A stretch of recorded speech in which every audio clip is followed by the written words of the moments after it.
Halo anak-anakku, selamat pagi, salam sejahtera. Assalamualaikum warahmatullahi wabarakatuh. Bersatu untuk maju bersama SMP Negeri 7 Madiun. Pepatah mengatakan tak kenal maka tak sayang. Alangkah lebih baiknya kita kenalan dulu ya. Perkenalkan, nama saya Ibu Dwi Putri Aningsih SPD. Biasanya lebih terkenal dengan panggilan Ibu Putri. Saya mengampu mata pelajaran Bahasa Indonesia. Nah, anak-anak, materi kita hari ini adalah teks deskripsi. Ingin tahu lebih lanjut ulasannya?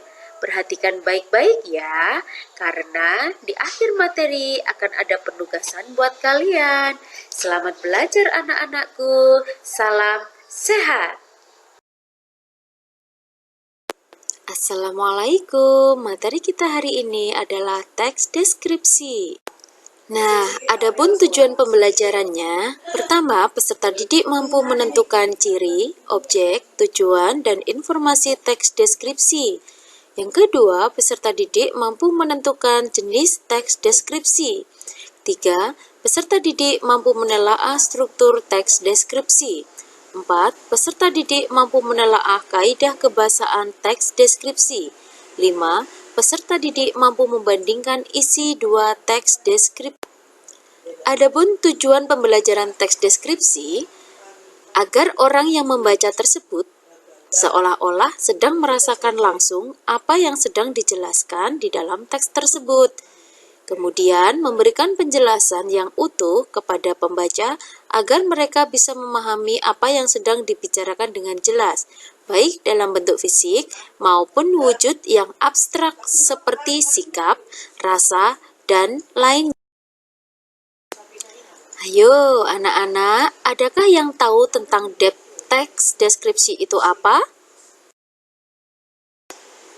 Teks deskripsi adalah teks yang menggambarkan suatu peristiwa atau objek tentang pengalaman, penglihatan, pendengaran, penciuman, dan perasaan. Mungkin kalian pernah kan mengalami hal tersebut, pernah melihat sesuatu, pernah mendengarkan sesuatu, pernah mencium sesuatu, apalagi pernah merasakan sesuatu. Nah, ciri-ciri teks deskripsi yang pertama, melibatkan kesan indera sehingga gambaran objek menjadi jelas. Jadi, kelima indera kalian itu termasuk di dalam teks deskripsi. Yang kedua, membuat pembaca atau pendengar merasakan sendiri atau mengalami sendiri objek yang diamati penulis.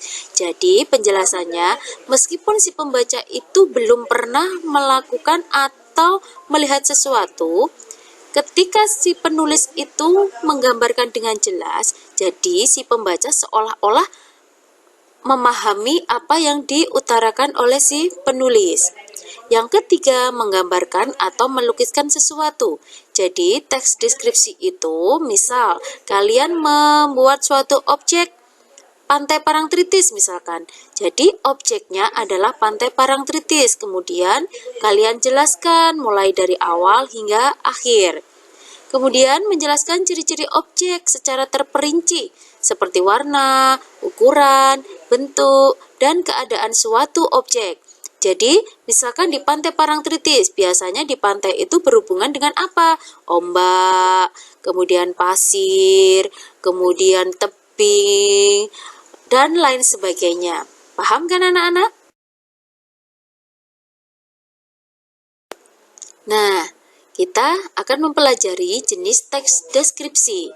Ada dua jenis teks deskripsi. Yang pertama, ada deskripsi eksplanatori. Deskripsi ini berdasarkan fakta yang dilihat langsung oleh penulis. Deskripsi eksplanatori menghindari segala sesuatu yang bersifat subjektif atau imajinatif. Jadi, deskripsi eksplanatori itu adalah suatu teks yang benar-benar pernah kalian alami, pernah kalian lihat tanpa adanya imajinasi atau rekayasa. Sedangkan teks deskripsi sugesti adalah teks yang berdasarkan kesan yang muncul. Contoh, kesan yang muncul dari ekspresi wajah, gerak-gerik, dan daya bicara. Deskripsi sugesti bersifat imajinatif, muncul dari penafsiran penulis. Nah, kalau yang deskripsi subjektif berarti itu tidak fakta. Kebalikannya dengan deskripsi eksplanatori. Nah, sekarang berdasarkan objeknya, teks deskripsi dibedakan menjadi yang pertama ada teks deskripsi tempat atau spasial. Teks deskripsi tempat atau spasial adalah teks yang melukiskan ruang atau tempat berlangsungnya suatu peristiwa. Perhatikan contoh di bawah ini ya. Nah, di dalam contoh teks tersebut, kalian perhatikan ada kalimat kamar mandi. Nah, di situ diulang lagi di kalimat yang kedua, ada kamar mandi. Begitupun di kalimat yang ketiga, kamar mandi.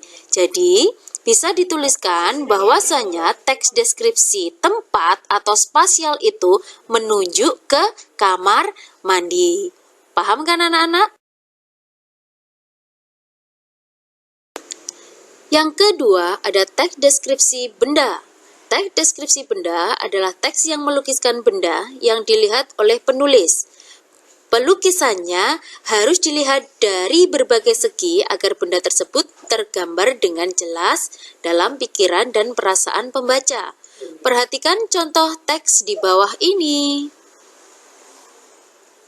Nah, kalian perhatikan, di situ Bu Putri menggunakan kata tas.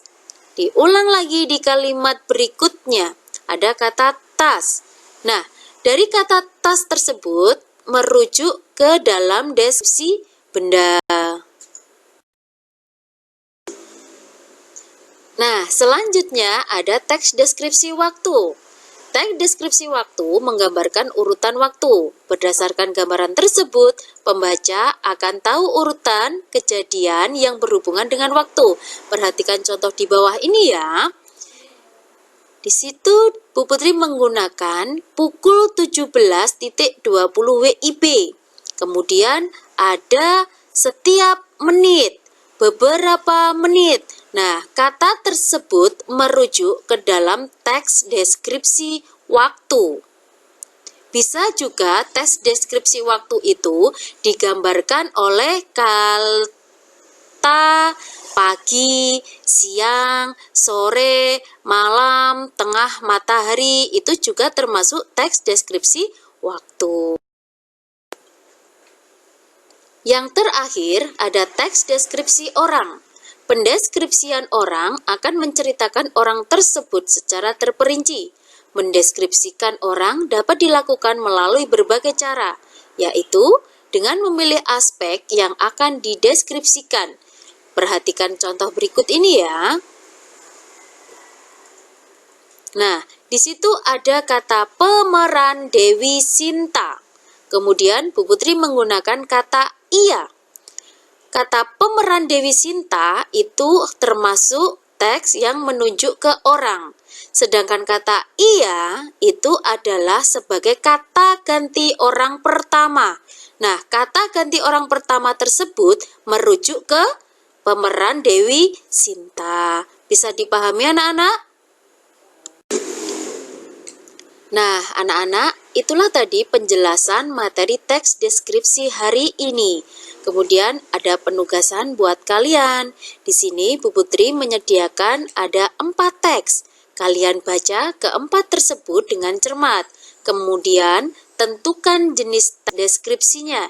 Ini adalah tugas yang pertama ya anak-anak.